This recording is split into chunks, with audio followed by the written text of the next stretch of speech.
is my pleasure to introduce Larry Chavez, President, CEO, and founder of Dreamstyle Remodeling, one of the leading remodeling companies in the United States.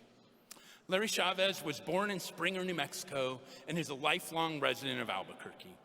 He is a graduate of Albuquerque's Valley High School and Valley High, and of course, the University of New Mexico's Anderson School of Management. And he's also a 2017 inductee into the Anderson Hall of Fame. Larry has an ongoing commitment to education at all levels. He's currently a member of the steering committee of the Harvard Joint Center for Housing Remodeling Futures program. He's a graduate of the Stanford University Latino Entrepreneurial Program and currently serves as a mentor in that program. During his career as a CPA, Larry taught several accounting courses here at the Anderson School. And Larry began his career as a young teenager at the age of 14, selling sodas in the stadium across the street, which was then known as University Stadium. And of course, today, that stadium and Dreamstyle Arena are now named after his company. Larry and Dreamstyle are committed to giving back to our community and supporting New Mexico's people and businesses. As Dreamstyle continues to expand into other states, Larry maintains core corporate functions and purchases for other locations right here in Albuquerque. And this policy has created hundreds of jobs and significant economic benefits to our community. Larry and Dreamstyle are very philanthropically supportive of our community. Larry has served on several nonprofit boards locally for organizations, including being a founding member of the very successful Albuquerque Community Foundation and Animal Humane of New Mexico. In addition, Larry has contributed substantial financial commitments and time and energy to UNM Athletics, UNM's Children's Hospital, Pope Joy Hall, and of course, the Anderson School of Management. And now, please join me in welcoming Larry Chavez to the stage.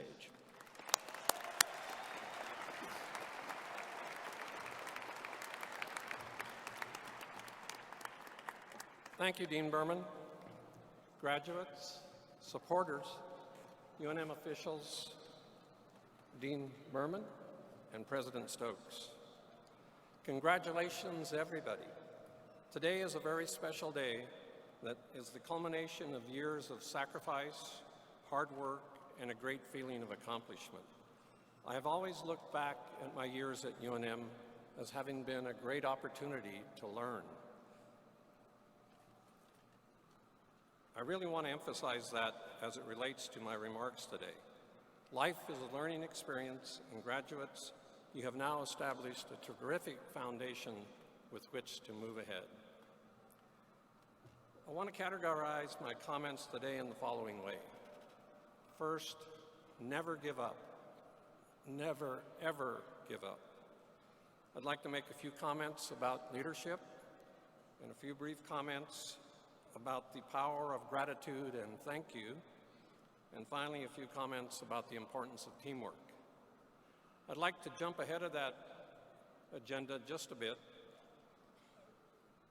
I'd like for graduates, I'd like for you to recognize and thank your husbands and wives, your parents, your brothers and sisters, your children, your grandparents, and your many special friends for all of the sacrifices and hard work that they have made in order for you to get to this memorable moment. Let's give them a big thank you.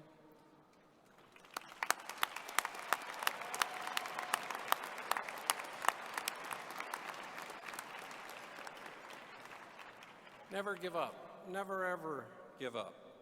Let me build a little bit of a foundation. Several years ago, we were working on a major renovation for a very sophisticated, well-educated, and very accomplished lady named Martha. I had been out to the site a couple of times and gotten to know her. So I was out visiting one day, and she pulled me aside and said, "Larry, I want to give you some very important advice. I want you to listen carefully, and I want you to remember it for many years to come. It's very important to you in your business and in your personal life." So I sat down with great anticipation, and Martha said to me, "Larry, if it's not one thing, it's another. If it's not one thing, it's another." I've heard that advice and seen it happen sometimes multiple times in a day. And it is something that is important, and I want to share some examples with you. At Dreamstyle, we believe that a real secret to success in business is your ability to overcome adversity. As Martha so wisely advised me, it is lurking around the corner as you go ahead through your business career. We have several former Marines in leadership positions in our company. Their motto is improvise, adapt, and overcome. Our goal in our company is to take a bad situation, improvise, adapt, and overcome, and turn it into a good outcome. There are a couple of personal experiences that I'd like to share in the realm of never giving up. I graduated from Valley High School. I was pretty sharp, but I liked playing basketball, liked having fun, and I liked girls, and I didn't particularly like to study. So when I graduated, I submitted my application for admission to the University of New Mexico. A few weeks later, the envelope came. I opened it, and it said, "We are sorry to advise you that you do not meet the minimum standards for admission to the University of New Mexico." I was devastated. My mom and dad really had emphasized the importance of education. I didn't know what I would do. So after a few days, I worked up some courage, drove down to the admissions office and asked to speak to the lady who had signed that letter. I pleaded for admission. I promised that I would be a great student. I promised that I would work hard in the classroom and make a good contribution. About a week later, another letter came.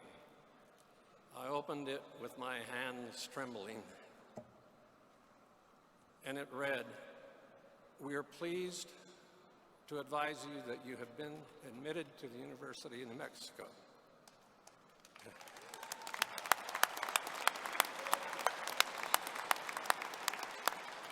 Had I given up, I don't know what I would have done. I don't know what I'd be doing now. I probably would not be standing here today. I'll forever be grateful for the opportunity to attend the University of New Mexico, and to that person who had the trust and confidence that I would be a successful student. You know, now as I think about it, my 94-year-old mother is up at the top of the seating here with my brother. I don't think I ever told, in fact, I know I never told her about being rejected the first time, so I may be in for a whooping tomorrow. Another personal example, before I started Dreamstyle Remodeling, I was involved in a venture capital funded operation quite similar to what we do now. For a variety of reasons, it was a catastrophic failure. I lost everything that I had, the business, my home, my credit. I would park my car around the corner so the repo man would not get it. In the end, he did get it. I even lost my dogs. The darkest day of my life was one day my mother and father-in-law were helping my wife Joyce and I pack our belongings as we had to give up our home because it was foreclosed. My mother and father-in-law were very conservative, and as luck would have it, the sheriff's department showed up on that day to change the locks on the doors. It was the darkest day of my life.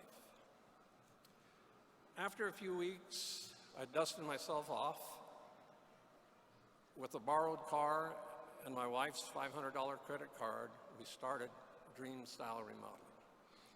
We now have about 78 vehicles in our company, We own 3 homes.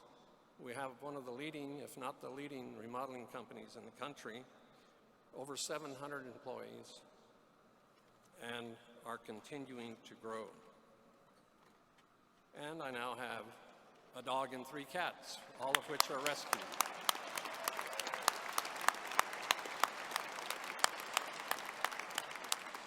Never give up.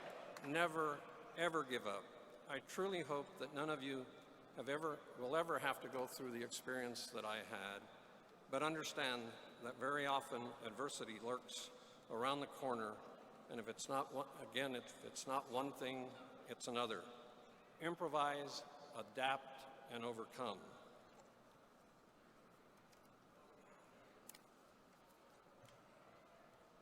Don Dewey is our VP of Marketing and Business Development.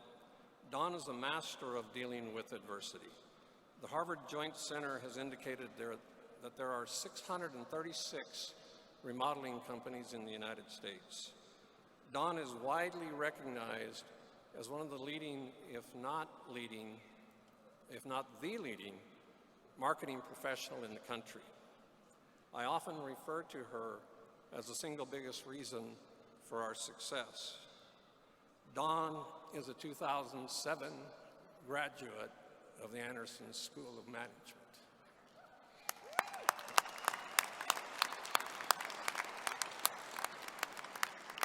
Leadership. There are many ways to describe leadership. Today, I'd like to focus on the ability to motivate and inspire others. And I'd like to give you a great example of a real-life story. Back in 1983, North Carolina State had a pretty good basketball team. They had a bit of a mediocre regular season, but they won their conference championship and were able to participate in that year's March Madness. In the second round, I believe they were playing UNLV. They were down 2 points with 3 seconds left, and as luck would have it for them, UNLV fouled Robert, the worst free throw shooter on the team. Coach Jim Valvano called a timeout. He gathered the team around him, and he said to him, after Robert makes this first free throw, I want you to pick out an opponent and keep an eye on them and see what direction they're going to go.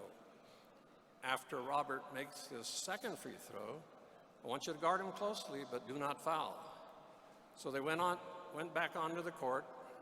Robert stepped up to the line. He probably had never made 2 free throws in a row in his life. He could shoot free throws better blindfolded than with his eyes open. So he stepped up to the line, shot the first free throw, clang, bounce, bounce, but it dropped in. He then shot the second free throw, swish, nothing but net.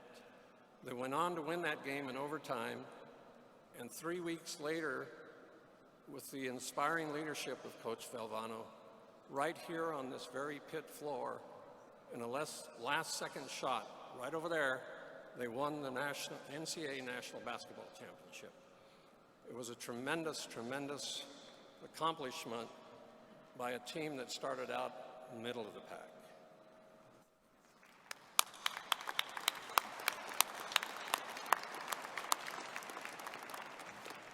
Another key consideration in leadership is the evaluation and mindset of the people that you recruit, hire, and retain. I want to relate a recent experience. While going through our showroom one Saturday afternoon, I was pulled aside by our sales manager. He had just had a training, was very frustrated. One of his salesmen had indicated he's been doing this 20 years. He knows everything there is to know about sales. He doesn't need any further training. Well, I looked at my watch. It was time to go upstairs for a webinar during the Stanford program that was mentioned.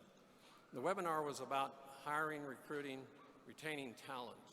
It was given by a high-level Google human resource executive, and the main point that she made was hire people who are conscientious and willing to learn.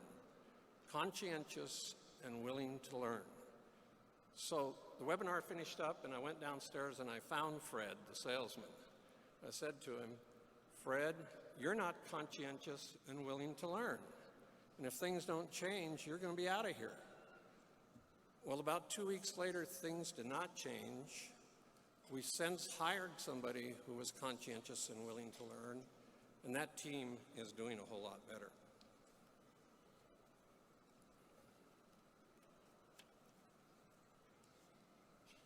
The power of gratitude and thank you. I've always been a big believer.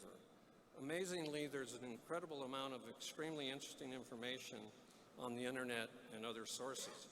I would really encourage you to spend some time thinking about and researching the power and importance of gratitude and thank you. I'll take a moment to share a recent multi-inspiring experience.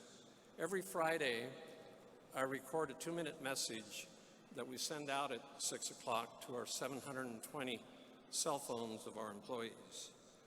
One Friday, our IT team had done a really special job.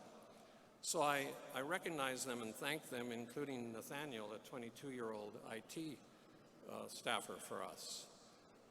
On Monday morning, Nathaniel came to my office and said to me, Larry, thank you so much for saying my name on your Friday message. I always save them and listen to them later. When I heard my name, I jumped into my car, drove over to my mom and dad's, and had them listen to it. They were really proud of him.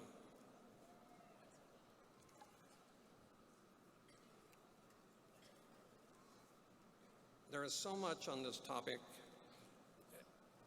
One way that I think is the very best way to express your gratitude is by a simple thank you note with a few handwritten notes of thank you. Just this past week, I received a thank you note in the mail from Coach Cosgrove, who had been on the football staff here. He's now on the football staff of Louisiana State. He said in there very briefly, thank you, Larry, for everything that you've done for me and for the university. Well, I always thought very highly of him. That simple thank you note elevated my feelings about him and motivated me about the things that we do to help the university. There is so much on the topic, including many inspiring quotes, to which there is just not time for today. I'll end with just one. In all things, be thankful. One last quote. Gone are the days when graduates spent days learning the ropes before being handed important work. The class of 2019 will be thrown right into the fray. That was published by the Wall Street Journal Saturday morning, May 11th, 2019, and I really believe that that's true. So, let's go back just for a moment to Coach Valvano and the national championship. They never gave up. They had his aspiring leadership. They were conscientious and willing to learn. They loved their coach, and they loved each other, and they were grateful for everything that came their way. And indeed, teamwork made their dream work. It's been an honor to be with you today. I want to wish you the very best as you move forward with the very much deserved benefit of your hard-earned Anderson School of Management degree. Graduates, it's a great country. You, like Jim Valvano and Don Dewey, you too can become a national champion in whatever you choose. God bless all of you.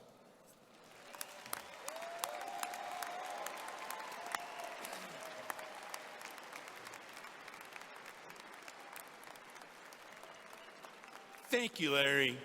You provide inspiration to us all. And we have a small token of appreciation for being with us today. So thank you very much.